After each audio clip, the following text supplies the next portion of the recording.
Le sol tremble. Ce n'est pas seulement le bruit des sabots, c'est le grondement du tonnerre qui charge à la vitesse d'un cheval au galop. Imaginez une seconde. Vous êtes un fantassin autrichien, russe ou prussien. Vous tenez votre ligne, confiant dans votre nombre, et soudain, surgissant de la fumée, ce ne sont pas des cavaliers qui vous foncent dessus avec des sabres. Ce sont des monstres de bronze, des canons de 1200 kilos qui dérapent dans la boue pour s'arrêter à moins de 50 mètres de votre visage. Avant même que vous n'ayez pu lever votre mousquet, la mèche est allumée. L'apocalypse s'abat sur vous. Pas à 1 kilomètre de distance, non, à bout portant. On nous répète souvent que l'infanterie est la reine des batailles. C'est un mensonge. Quand l'empereur voulait briser un empire, il ne comptait pas seulement sur ses baïonnettes. Il lâchait sa meute la plus féroce. On les appelait les diables volants. L'élite absolue de l'artillerie à cheval de la garde impériale. Ils portaient l'uniforme des hussards. Ils avaient l'arrogance des dieux de la guerre. Et ils possédaient une puissance de feu capable de raser une armée en quelques minutes. Ils n'étaient pas là pour soutenir l'armée. Ils étaient là pour l'ouvrir en deux. Bienvenue sur l'héritage de fer. Aujourd'hui, nous n'allons pas seulement raconter l'histoire. Nous allons entrer au cœur de la fournaise pour comprendre comment une poignée d'hommes a mis l'Europe à genoux. Préparez-vous, car la foudre va frapper. Mais pour comprendre comment on forge une telle foudre, il faut oublier tout ce que vous savez sur le soldat ordinaire. Car pour entrer dans ce sanctuaire, il ne suffisait pas d'être brave. La bravoure, dans la grande armée, c'était le minimum requis, c'était la monnaie courante. Non, pour porter l'uniforme de l'artillerie à cheval de la garde, il fallait être une anomalie statistique. Il fallait être un survivant, un expert et un athlète, le tout dans un seul corps. Regardez-les. Ils ne ressemblent pas à des artilleurs, ces hommes couverts de suie et de graisse que l'on voit d'habitude à l'arrière. Ils ont l'allure des princes de la cavalerie. Le dolman à la hussarde, la pelisse bordée de fourrure, le colbac imposant sur la tête avec son plumet rouge écarlate qui défie le ciel. Tout dans leur apparence crie l'arrogance et la supériorité. Et ils avaient raison d'être arrogants. Napoléon, lui-même artilleur de formation, savait mieux que quiconque ce qu'il exigeait d'eux. Il voulait la mobilité du vent et la puissance du volcan. Pour être admis, il fallait justifier d'au moins 10 ans de service irréprochable. 10 ans de campagne, 10 ans à marcher dans la boue, à dormir sous la pluie, à survivre aux hivers russes et aux étés espagnols. Il fallait avoir reçu une citation pour acte de bravoure. Mais ce n'était que le ticket d'entrée. Là où un grenadier de la vieille garde devait être un mur de muscles inébranlables, l'artilleur à cheval devait posséder une intelligence vive, presque féline. Pourquoi? Parce que leur métier était le plus complexe du champ de bataille. Imaginez la scène. Vous devez diriger un attelage de 6 chevaux lancé au grand galop, tirant une pièce d'artillerie et son caisson de munitions, pesant plus d'1,5 tonnes sur un terrain accidenté, défoncé par les obus. Une seule erreur de jugement, un seul virage mal négocié, et c'est le renversement, la mort immédiate pour l'équipage écrasé sous le bronze. Et ce n'est que le début, une fois arrivés sur position, souvent sous le feu direct de l'ennemi, ces hommes devaient passer du chaos du galop à la précision mathématique absolue en quelques secondes. Sauter de cheval, décrocher l'avant-train, pointer la pièce, calculer la hausse, insérer la charge et faire feu. Le tout en moins d'1 minute. C'était une chorégraphie mortelle, un ballet industriel exécuté au milieu de l'enfer. Chaque geste était répété des milliers de fois à l'entraînement jusqu'à ce qu'il devienne un réflexe, une seconde nature, plus rapides que la pensée elle-même. C'étaient des professionnels, des techniciens de la mort. Ils connaissaient la balistique, la chimie de la poudre, la résistance des matériaux. Ils savaient exactement à quelle distance la mitraille s'ouvrirait pour faucher le maximum d'hommes. Ils ne tiraient pas au hasard, ils opéraient. C'était cette alliance terrifiante entre l'intellect et la violence brute qui les rendait uniques. Ils étaient l'incarnation vivante de la méritocratie impériale. Cette excellence, cette recherche perpétuelle de la perfection, ce refus de la médiocrité et ce dévouement total à la grandeur de la patrie. C'est ce qui a forgé la légende de notre nation. C'est cet esprit de conquête et de fierté que nous voulons raviver ici. Si vous aimez notre histoire, si vous sentez vibrer en vous cette corde sensible quand on évoque les exploits de nos ancêtres, alors ne restez pas spectateurs. Abonnez-vous à notre chaîne, rejoignez la garde. Ensemble, nous ferons en sorte que ces mémoires ne s'éteignent jamais. Revenons sur le terrain. Nous avons les hommes, l'élite de l'élite. Mais pour que la magie opère, il leur fallait un outil à la hauteur de leur talent. L'empereur ne leur a pas seulement donné des uniformes de parade, il leur a donné le système Gribeauval, perfectionné à l'extrême.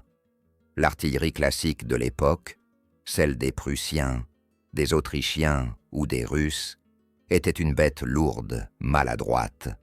Leurs canons étaient tractés par des charretiers civils qui s'enfuyaient souvent au premier coup de fusil, laissant les pièces immobiles. Leurs affûts étaient massifs, difficiles à manœuvrer. Pour l'ennemi, un canon était un point fixe sur une carte. Une fois posé, il ne bougeait plus. La France a changé la règle du jeu. Avec l'artillerie à cheval de la garde, le canon est devenu un prédateur mobile. Les pièces de 6 livres, et plus tard, les terribles pièces de 12 livres, les belles filles de l'empereur, étaient montées sur des affûts repensés pour la vitesse. Les roues étaient aux plus grandes pour mieux avaler les obstacles, les essieux renforcés pour résister aux chocs violents des charges à travers champs. Mais le véritable secret, c'était l'attelage. Tout était militarisé. Les conducteurs n'étaient plus des civils apeurés, mais des soldats d'élite armés de sabres, prêts à charger s'il le fallait.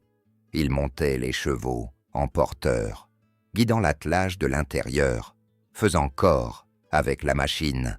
Et quels chevaux! La garde avait la priorité absolue sur les remontes. Les bêtes les plus puissantes, les plus endurantes de toute l'Europe, finissaient entre les brancards de l'artillerie à cheval. On disait qu'un cheval de la garde comprenait les ordres de trompette avant même son cavalier. C'est cette symbiose entre l'homme, l'animal et la machine qui a permis l'invention d'une tactique qui allait terroriser les états-majors coalisés, la batterie volante. Jusqu'alors, la guerre suivait un rythme lent. On se mettait en ligne, on s'observait, on tirait. Napoléon, lui, a introduit la notion de temps et de choc. Il a compris qu'une masse de feu concentrée, arrivant par surprise à un endroit critique, valait mieux que 100 canons dispersés sur toute la ligne de front. Et pour réaliser cela, il n'y avait qu'eux. Imaginez la scène vue par un général ennemi. Il regarde ses cartes, il observe le terrain avec sa longue vue. Il voit une faille dans le dispositif français, une opportunité. Il ordonne à ses colonnes d'avancer. Il pense avoir l'avantage. Le terrain est vide devant lui. Et soudain, un nuage de poussière s'élève à l'horizon. Un grondement sourd fait vibrer le sol sous ses bottes. En quelques minutes, ce qui était un champ vide devient une forteresse de bronze. Les batteries de la garde surgissent comme sorties de nulle part. Elles ne marchent pas, elles volent. Elles déboîtent des collines, traversent les fossés, brisent les haies. c'est une avalanche contrôlée. À peine les chevaux sont-ils arrêtés que les servants sont déjà à terre. Les avant-trains sont détachés et renvoyés à l'abri en un éclair. Les gueules noires des canons pivotent vers l'ennemi. Le général adverse n'a même pas le temps de réagir, de changer sa formation ou de faire reculer ses hommes. Il est pris de vitesse, il est paralysé par la rapidité de l'exécution française. C'est le triomphe de l'audace sur la lourdeur, de la vitesse sur le nombre. C'est ici que réside le génie tactique de cette unité. Ils n'étaient pas là pour faire du tir de contre-batterie, pour jouer au duel avec les canons d'en face à longue distance. C'était une perte de temps pour des hommes de cette trempe. Non, leur doctrine était infiniment plus agressive.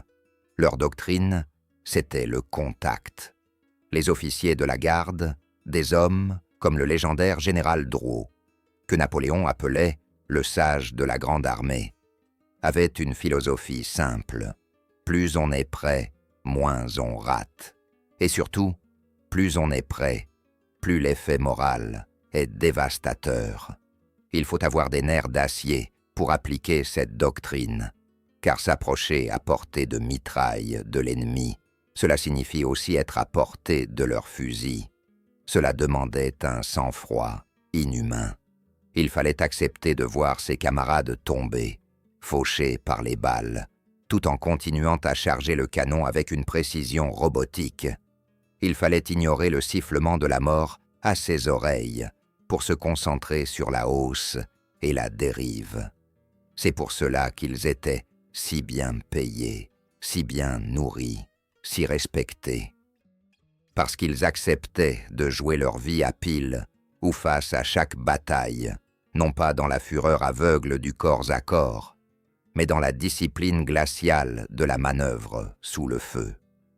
Et quand ils ouvraient le feu, ce n'était pas pour avertir, c'était pour anéantir. Ils utilisaient la boîte à mitraille, un cylindre de fer blanc rempli de balles de plomb ou de fer. Au moment du tir, la boîte se déchirait à la sortie du canon, transformant la pièce d'artillerie en un gigantesque fusil de chasse. L'effet sur une colonne d'infanterie serrée était abominable. Une seule décharge pouvait créer une avenue sanglante dans les rangs ennemis, fauchant 10, 15, 20 hommes d'un coup. Mais ce qui est fascinant, c'est de voir comment cette unité a évolué. Au début des guerres de la Révolution et de l'Empire, l'artillerie à cheval était une curiosité, un soutien pour la cavalerie légère. On les envoyait pour appuyer une charge de hussards ou pour couvrir une retraite. Mais au fil des campagnes, à mesure que le génie de Napoléon s'affinait et que la guerre devenait de plus en plus totale, leur rôle a changé. Ils sont passés du statut d'accessoire à celui d'arme de rupture principale. Pourquoi ce changement? Parce que les ennemis de la France apprenaient. Après avoir été humiliés à Austerlitz, battus à Iéna, écrasés à Friedland, les Autrichiens, les Russes et les Prussiens ont commencé à copier les méthodes françaises. Ils ont densifié leurs lignes, augmenté leur propre artillerie. Les charges de cavalerie et d'infanterie devenaient de plus en plus coûteuses, de plus en plus difficiles. Il fallait quelque chose de plus brutal pour percer le front. Il fallait un marteau capable de briser n'importe quel bouclier. Ce marteau, ce fut l'artillerie de la garde. Napoléon a commencé à les utiliser en masse. Au lieu de disperser ses batteries, il les a regroupées en grandes batteries. Mais attention, pas des batteries statiques qui attendent l'ennemi. Des grandes batteries d'assaut. Des murs de feu mouvants qui avançaient inexorablement vers la ligne adverse, écrasant tout sur leur passage avant de laisser l'infanterie occuper le terrain conquis. C'est une révolution complète dans l'art de la guerre. C'est l'ancêtre direct du Blitzkrieg, la guerre éclair. C'est l'idée que le mouvement combiné au feu est irrésistible. Et les seuls hommes capables de mettre en œuvre cette symphonie de destruction, c'étaient eux. Ces diables en habits bleus et or. Ils vivaient entre eux, mangeaient entre eux, et cultivaient un mépris poli pour le reste de l'armée. Ils savaient qu'ils étaient la carte maîtresse de l'empereur. Quand Napoléon visitait les bivouacs le soir, avant une bataille, il s'arrêtait toujours plus longtemps près des feux de l'artillerie de la garde. Il connaissait les officiers par leur nom. Il tirait les oreilles des vieux pointeurs. Il goûtait leur soupe. Il y avait une complicité presque mystique entre l'homme qui décidait du sort de l'Europe et ceux qui exécutaient sa volonté par le feu.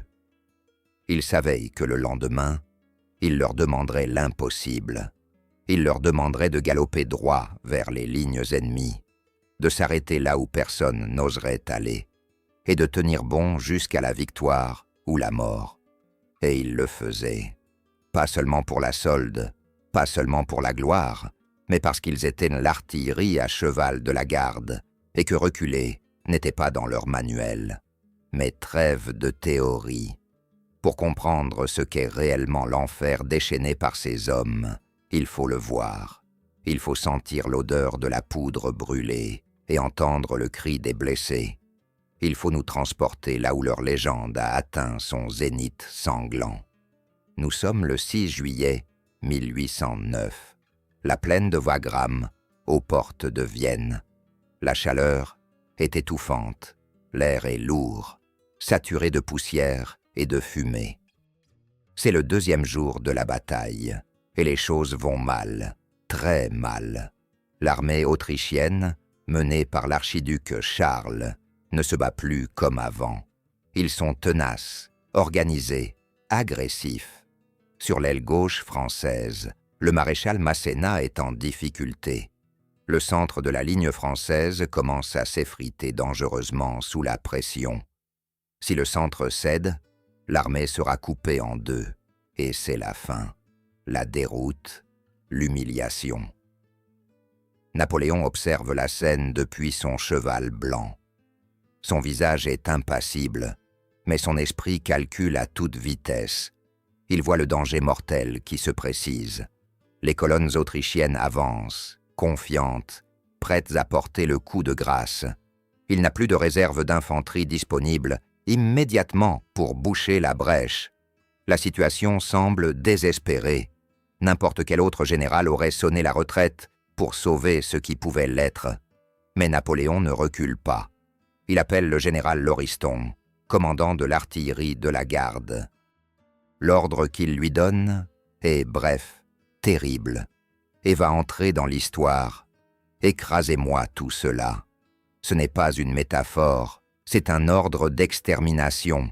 Lauriston rassemble tout ce qu'il a, 60 pièces de canon, 60 gueules de bronze, dont 24 pièces de la garde à cheval, les plus rapides, les plus meurtrières.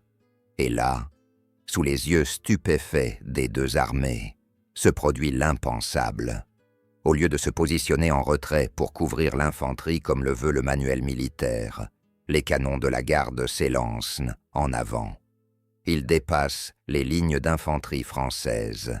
Ils se retrouvent seuls, au milieu du no man's land, totalement exposés, galopant droit vers le centre autrichien. C'est une charge de cavalerie, mais faite avec des canons. Les artilleurs autrichiens, en face, n'en croient pas leurs yeux. Ils n'ont jamais vu une telle audace, une telle folie. Ils ajustent leurs tirs. Les boulets commencent à pleuvoir sur la colonne française. Des chevaux sont éventrés. Des caissons explosent dans des gerbes de feu. Des hommes sont pulvérisés. Mais la colonne ne s'arrête pas. Elle ne ralentit même pas. Les équipages survivants comblent les trous, enjambent les cadavres de leurs camarades et continuent leur course folle. Ils s'arrêtent, enfin. À quelle distance? À 300 mètres des lignes autrichiennes. 300 mètres, c'est suicidaire. À cette distance, on distingue le blanc des yeux de l'ennemi. On entend les ordres hurlés par leurs officiers. Les artilleurs de la garde sautent de leurs chevaux, dételquent les pièces avec une frénésie glaciale. En quelques secondes, la ligne de 60 canons est formée, et l'ordre tombe, feu à volonté. Ce qui suit n'est plus une bataille, c'est une boucherie industrielle. Ce n'est pas un tir de harcèlement, c'est un mur de fer qui s'abat sur les Autrichiens. Les canons crachent la mitraille sans interruption. Les servants, torse nus, couverts de sueur noire, rechargent comme des démons. Ils tirent, rechargent, tirent, rechargent. Le rythme est infernal. Les canons deviennent brûlants. L'air devient irrespirable. En face, les colonnes autrichiennes, si fières quelques minutes plus tôt, sont littéralement volatilisées. La mitraille agit comme une immense faux invisible. Des rangs entiers disparaissent dans un brouillard rouge. Les soldats tombent par grappes, fauchés comme les blés. Il n'y a nulle part où se cacher. Les boulets ricochent sur le sol dur, arrachant jambes et têtes sur leur passage. C'est le chaos absolu. La panique s'empare des rangs ennemis. Comment lutter contre une tempête de métal? Comment avancer face à un volcan en éruption? Le centre autrichien, qui était sur le point de percer, s'arrête net.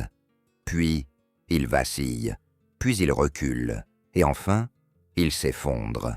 Les diables volants de la garde n'ont pas seulement stoppé l'offensive. Ils ont brisé l'épine dorsale de l'armée autrichienne. Ils ont créé un vide immense, un charnier, fumant là où se tenaient les meilleurs régiments de l'archiduc. Et dans ce vide, l'infanterie et la cavalerie de MacDonald s'engouffrent pour achever le travail. Wagram est gagnée, et elle a été gagnée par les canons. Mais cette gloire a un prix. Regardez les batteries de la garde après l'action. C'est un spectacle d'horreur. Sur les 60 pièces engagées, 15 sont hors de combat. Les pertes humaines sont terrifiantes. Des centaines de chevaux gisent au sol. Les hommes sont épuisés, hagards, sourds, à cause du vacarme incessant des détonations. Mais ils tiennent le terrain. Ils ont regardé la mort en face, et c'est elle qui a baissé les yeux. C'est ça, la réalité de l'artillerie à cheval. Ce n'est pas la guerre propre des tableaux officiels. C'est la boue, le sang, la sueur et le sacrifice ultime pour la victoire. Wagram reste l'exemple suprême, la démonstration parfaite de leur puissance de feu. Mais ce n'est pas leur seul exploit, loin de là.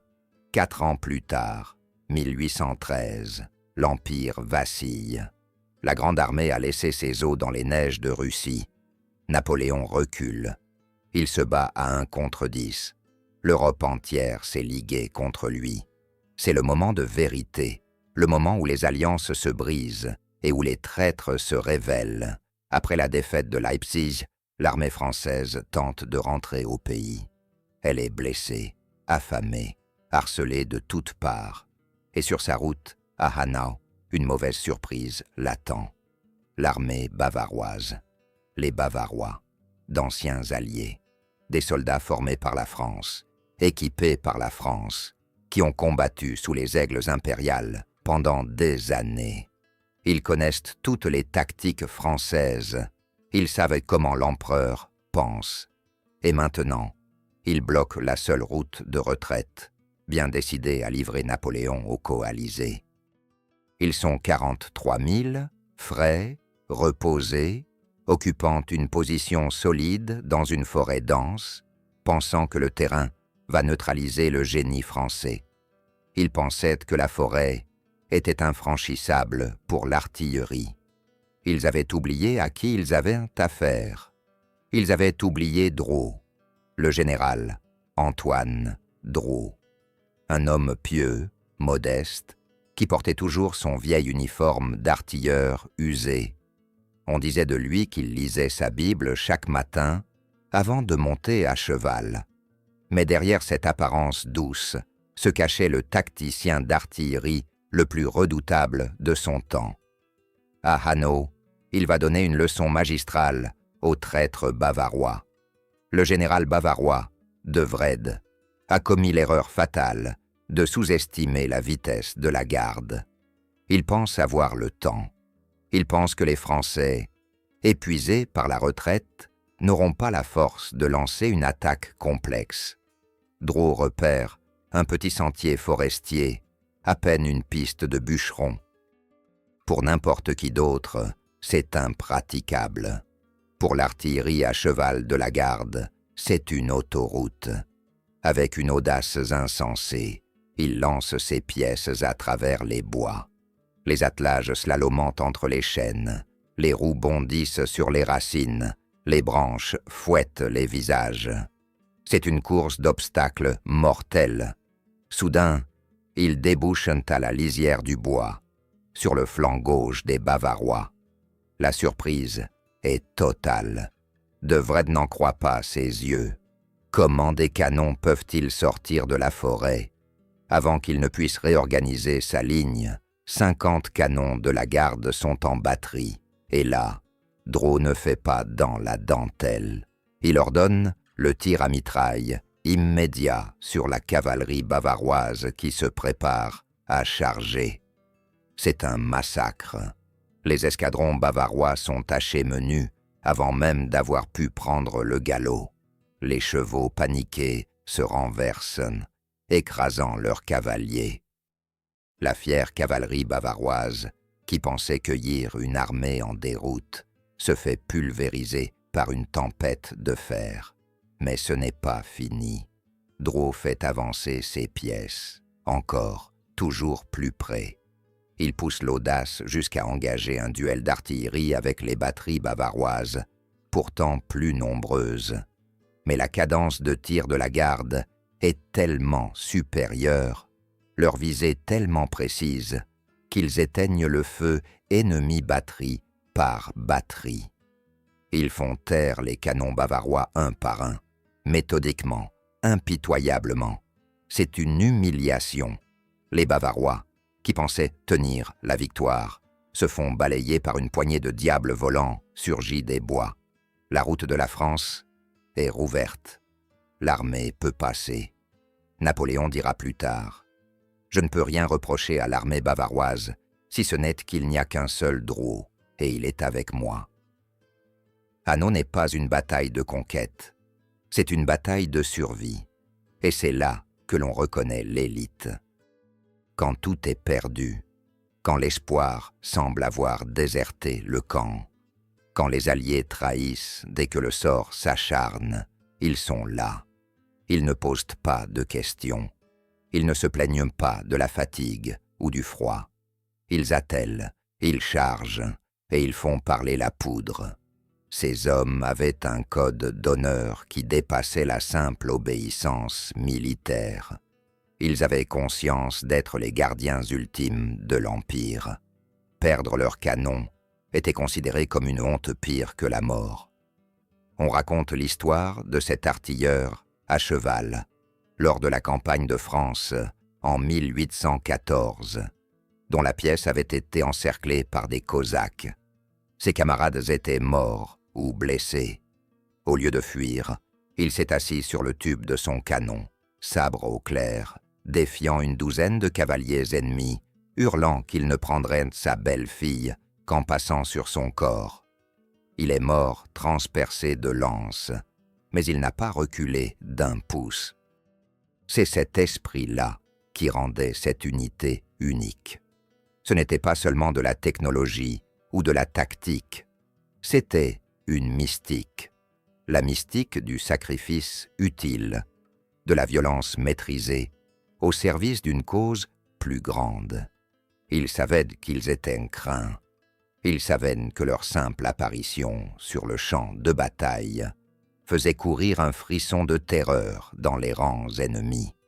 La garde donne, l'artillerie de la garde est là. Ces mots suffisaient parfois à faire reculer des régiments entiers. Mais cette suprématie ne pouvait pas durer éternellement. La guerre use les hommes et les machines. À force de charger en première ligne, l'élite s'éclaircissait. Les vieux moustachus de Wagram et de Friedland tombaient les uns après les autres. Et même si les jeunes recrues étaient formés avec la même rigueur, rien ne remplace l'expérience du feu. Pourtant, jusqu'au bout, jusqu'aux dernières heures crépusculaires de Waterloo, ils ont tenu leur rang. Sur le plateau trempé de pluie de Mont-Saint-Jean, ils ont encore une fois fait tonner le bronze. Ils ont accompagné les charges désespérées du maréchal Ney, s'approchant si près des carrés anglais qu'ils pouvaient entendre les commandements adverses. Ils ont pilonné les lignes de Wellington sans relâche, transformant le terrain en bourbier sanglant. Même dans la défaite finale, ils ont sauvé l'honneur. Ils ont couvert la retraite de l'armée en déroute, tirant jusqu'à la dernière gargousse, jusqu'au dernier boulet. Beaucoup ont préféré enclouer leurs pièces et mourir sur place, plutôt que de les laisser tomber aux mains des Prussiens de Blücher. Ils ont disparu avec l'Empire, balayés par le retour des rois et la paix des cimetières. Mais ils ont laissé une trace indélébile dans l'histoire militaire. Ils ont prouvé au monde qu'une petite unité d'élite, mobile, surentraînée et fanatiquement déterminée, pouvait changer le cours de l'histoire. Ils ont préfiguré les forces spéciales modernes, les unités d'intervention rapide. Ils nous rappellent que la victoire ne appartient pas au plus gros bataillon, mais à celui qui frappe le plus vite et le plus fort, à celui qui ose, à celui qui refuse la fatalité. Regardez bien les statues de nos places, les noms gravés sous l'arc de triomphe. Cherchez Lauriston, cherchez Drouot, cherchez ces noms oubliés, car derrière le marbre froid, il y a le feu de ces hommes, il y a le galop furieux de leurs chevaux et le fracas de leurs tonnerres. Ils éteignent l'artillerie à cheval de la garde impériale, les diables volants. Et personne, jamais, n'a su manier la foudre comme eux. Et si l'on gratte le vernis de la légende, si l'on regarde au-delà de la fumée et du fracas des grandes batailles, on découvre quelque chose de plus intime, de plus humain, qui explique pourquoi ces hommes étaient si différents. Ce n'était pas seulement la discipline de fer ou la peur du châtiment qui les faisait tenir, c'était une fraternité forgée dans le feu, un lien indéfectible qui unissait le simple servant au général. Prenez le maréchal des logis, ce sous-officier qui commandait une pièce. Il n'était pas un simple chef aboyant des ordres, il était le père de son équipage. Il connaissait les femmes et les enfants de ses hommes. Il partageait leurs rations de pain durci. Il dormait à même le sol à leur côté, enveloppé dans le même manteau humide. Quand un homme tombait, ce n'était pas un numéro matricule qu'on rayait d'une liste, c'était une part de lui-même qui s'arrachait. Cette cohésion se voyait dans les moindres détails de leur vie quotidienne. L'entretien des chevaux, par exemple, n'était pas une corvée, c'était un rituel sacré. Un cheval blessé ou mal nourri, c'était une pièce d'artillerie immobilisée, c'était la mort assurée pour tout l'équipage. Alors, on volait du fourrage s'il le fallait, on soignait les plaies avec une tendresse surprenante pour des tueurs professionnels. On a vu des artilleurs pleurer la mort de leur monture comme celle d'un frère, caressant l'encolure de la bête agonisante sous la mitraille. Et que dire de leur rapport à l'empereur? Pour le reste de l'armée, Napoléon était une idole lointaine, une silhouette grise sur un cheval blanc. Pour la garde, il était le tondu, le patron. Il parlait leur langue, celle de la balistique et de la géométrie. Il savait apprécier la justesse d'un tir, la rapidité d'une manœuvre, une simple pincée d'oreille, un bienfait, mes enfants, lancé au passage, valait toutes les médailles du monde. Il se sentait compris, valorisé par le plus grand génie militaire de l'époque. Cette proximité créait une obligation morale terrible. On ne pouvait pas décevoir l'empereur. On ne pouvait pas reculer sous ses yeux. C'est ce qui explique cette folie furieuse à Eylau, où, aveuglé par une tempête de neige, Ils ont continué à tirer presque à bout portant sur les Russes qui surgissaient du blizzard, transformant la plaine blanche en un immense linceul rouge. C'est ce qui explique leur ténacité à Leipzig, où ils ont tenu le pont de l'Elster jusqu'à l'épuisement total pour permettre la fuite de l'armée. Mais ne nous y trompons pas. Cette élite suscitait aussi de la jalousie. L'armée de ligne, les Marie-Louise, ces jeunes conscrits mal équipés, les regardèrent parfois avec envie et ressentiment. Pourquoi avaient-ils les meilleurs uniformes? Pourquoi mangeaient-ils de la viande quand les autres rongeaient des os? Pourquoi étaient-ils payés double? La réponse, brutale, se trouvait sur le champ de bataille. Quand la ligne craquait, quand la panique menaçait de tout emporter, c'était vers eux que les regards se tournaient. Et quand on voyait arriver les dolmans bleus et les colbacks à plumets rouges, quand on entendait le grondement familier de leurs attelages, l'espoir renaissait. On savait que la garde donnait. On savait que le mur de bronze allait se dresser et que l'ennemi allait payer le prix fort. Leurs privilèges, ils l'achetaient avec leur sang. Ils avaient le droit d'être arrogants, car ils étaient les seuls à pouvoir faire ce qu'ils faisaient. Il faut aussi parler de l'héritage technique qu'ils ont laissé. Ces hommes ont inventé, sans le savoir, la guerre moderne. Regardez les chars d'assaut d'aujourd'hui. Qu'est-ce qu'un char, sinon un canon rendu mobile et protégé, capable de percer les lignes ennemies, l'esprit de l'artillerie à cheval, de la garde-vie dans chaque unité blindée contemporaine, la doctrine de la vitesse, du choc, de la puissance de feu concentrée sur un point précis.